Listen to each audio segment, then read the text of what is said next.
Hello there, this is our guide to the player races for Baldur's Gate Enhanced Edition.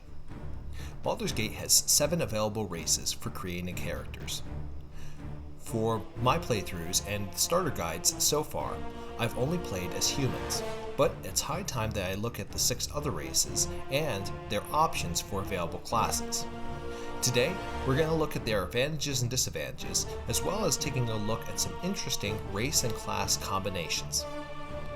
We'll go into a few additional kits and classes that play a bit differently from the base classes, and will go well with those particular races. I will say that these are just suggestions. These are not hard and fast rules, and I'll try to point out when other options are not only available, but are also quite viable for your playthrough. Before starting, you might ask yourself, okay, why bother playing as a human when you have these other races? I say that there are 2 reasons. The first is that they're immediately relatable to all of us, since all of us are human, and it gives us an inside perspective onto their mindset. The second is their class availability.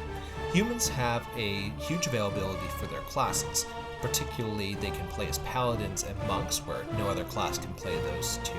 No other race can play those 2 classes. And humans can also dual class. Dual classing allows for a character to switch to another class anytime after level 2, as long as they meet the abilities of that class, as well as also their alignment, if they have alignment requirements.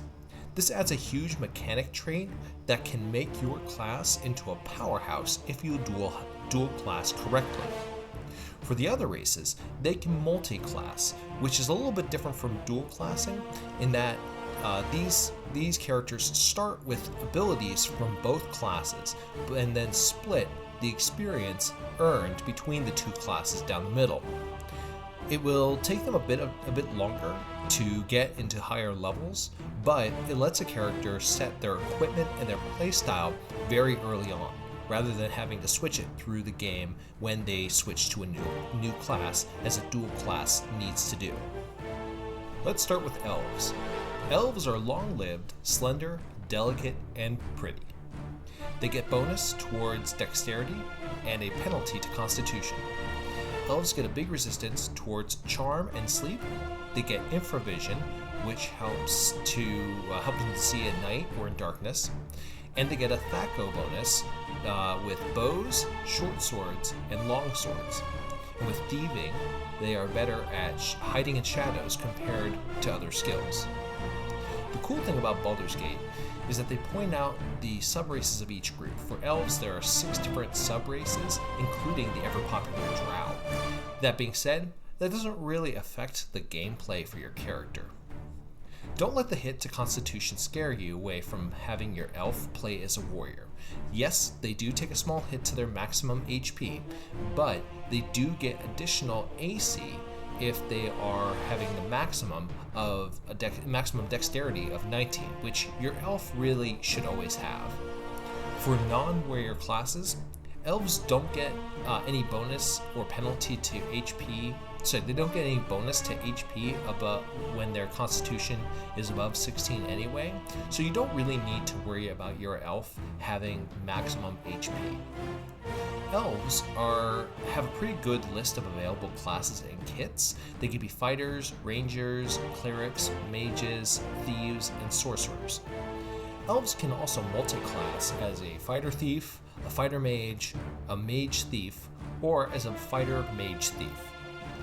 Elves can do very well with a lot of different classes, especially those where their increased dexterity help them out quite a bit, but I'm going to make a big recommendation to go with Ranger and choose the Archer kit.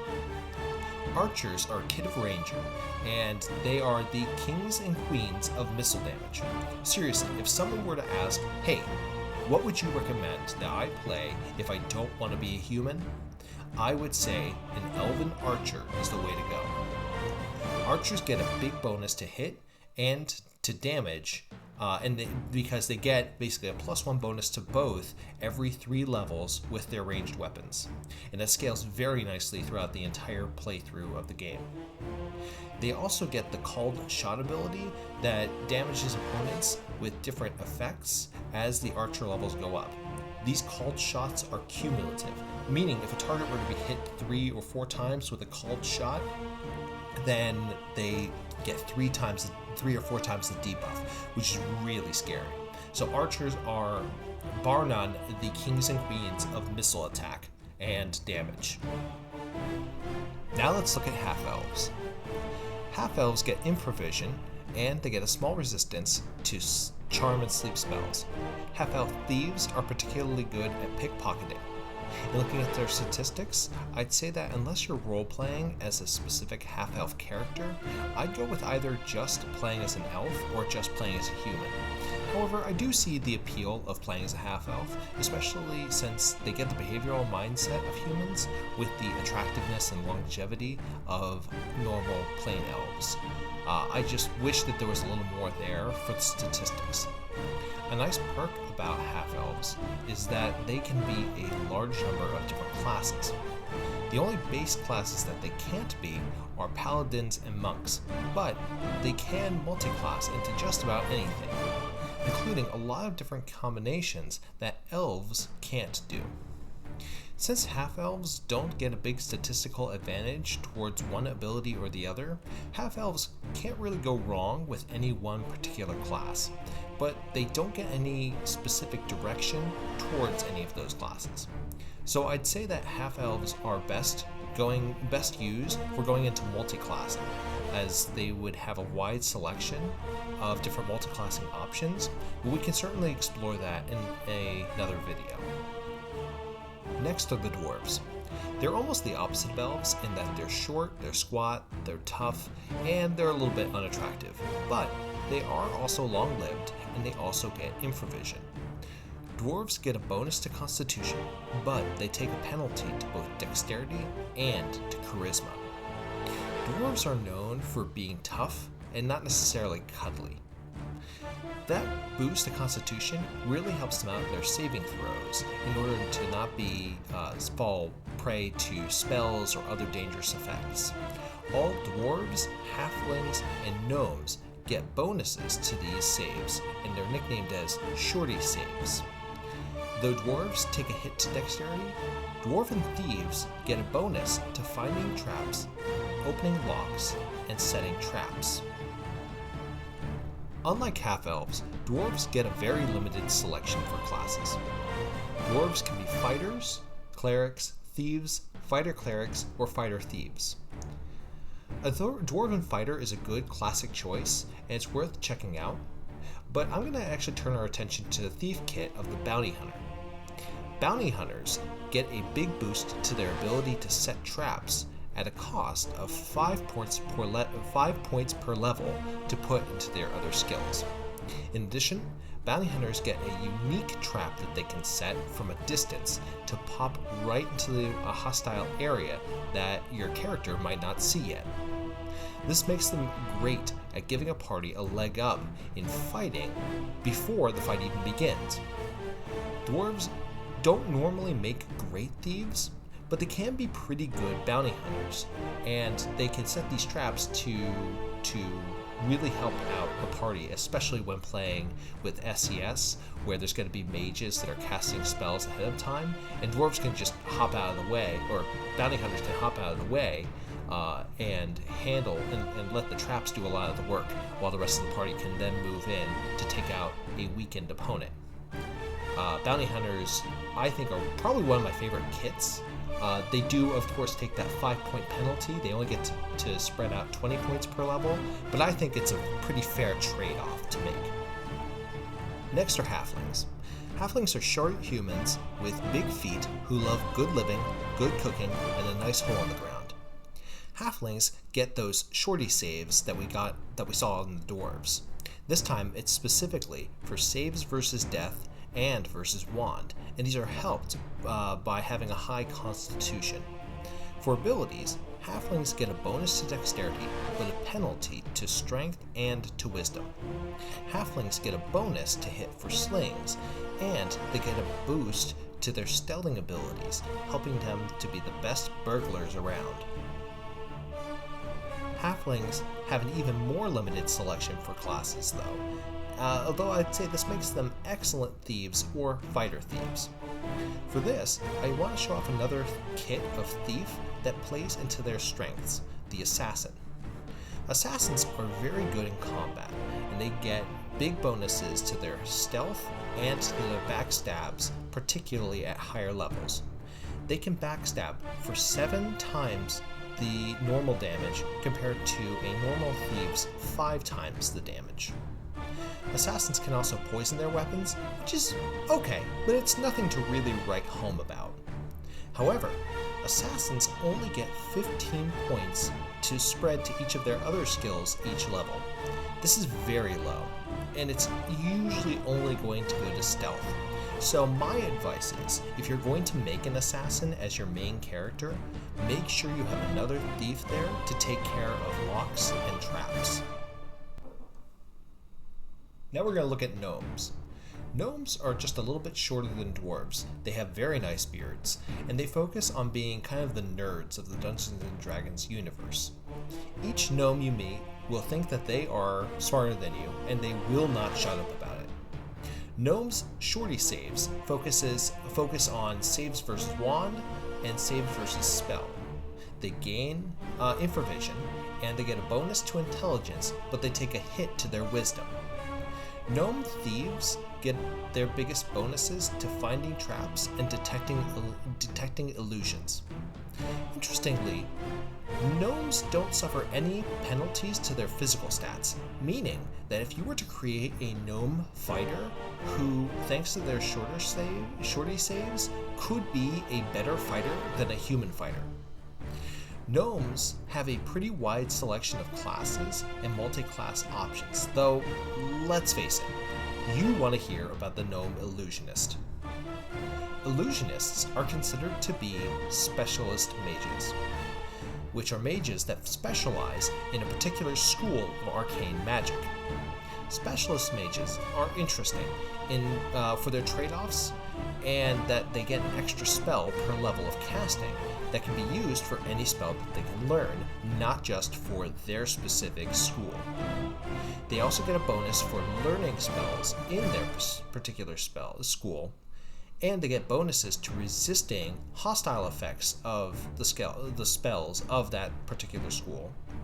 And their targets take a penalty when trying to save against their spells from that school. That all sounds great. However, the trade-off is that it's harder for them to learn spells from other schools, and a really big penalty is that they cannot learn or cast spells from their opposing school. One other additional thing is that they get a minimum ability score in a score other than intelligence. So for example, you'll see the illusionist has a minimum dexterity score of 16. Others will have a minimum score in Constitution or in Wisdom or in Charisma and whatnot. Different specialist mages are ranked differently, so I'm going to focus on illusionists for this kind of examination. Illusionists seem to lose a lot more than they gain from specializing. Yes, they can learn spells like Mirror Image, Mislead, Simulacrum, and Spook much more easily, but there are very few of these spells that are actually hostile spells that require a save, so they don't really benefit much from the modifications to the saving throws against their enemies. Nor do they really get a bonus from spells cast against them. The big issue is the opposition school. For illusionists, it's necromancy, which is very, very painful. Almost every level of arcane casting has one necromancy spell that's worth casting, and very few other schools of magic can boast the same thing. I'd say that while there are some specialist mages that are really quite good, illusionists just need to be very, very careful, and they need to rely on alternatives to those powerful necromancy spells that have to be cast sometime in the game in order to get that damage or that nice buff that you can get. Our last race are the Halfworks. Halfworks are pretty simple. They're big, they're hairy, they have tusks, and you really don't want to ask too many questions about their heritage. Halfworks get infravision, they get a bonus to strength and to constitution, and they get a penalty to intelligence. The penalty to intelligence isn't too bad because they can't be wizards, so it doesn't really impact them. They don't get any special bonuses to thieving or to their saves. As mentioned, they're nice and simple. For classes, they can make a good thief or cleric as good as one as a human, but they make exceptionally great fighters because of that strength and constitution bonus. And now, this is a great time with that combo to take a look at a combination that is like peanut butter and chocolate, a half-orc barbarian. When they were first introduced, barbarians were their own class. They were a class away from fighters or their kits because they had big differences from fighters. However, in the Enhanced Edition, now they're just a fighter kit. Barbarians get more HP than any other class, they move faster than other warriors, they're immune to backstab, and they can rage. Rage gives our barbarian a huge bonus to constitution and strength, as well as to their saves against magic, but they get a penalty to their AC. Rage also gives them immunity to all charm, hold, fear, maze, stun, sleep, confusion, or level drain effects, which is fantastic for fighting some of those really nasty spellcasters or monsters that come along later on in the game. Barbarians can't wear full plate armor, and they can't earn any more than 2 points into weapon proficiencies, but this all gives a good roll to the barbarian in that they can tank very well. Even if they're not going to do quite as much damage as normal fighters can, they can hold off and hold ground very well as a frontline fighter that just takes over the front and lets your other characters do what they need to do to survive in combat. This is a look at the different player races, as well as a look at archers, bounty hunters, assassins, illusionists, and barbarians. I hope you enjoyed this, and I hope you come back for the rest of my content, including other playthroughs, additional guides to classes, and to future big videos outside of Baldur's Gate Enhanced Edition. Feel free to give the video a like, to subscribe, and to tell your friends. Until next time, take care and good luck. We're all counting on you.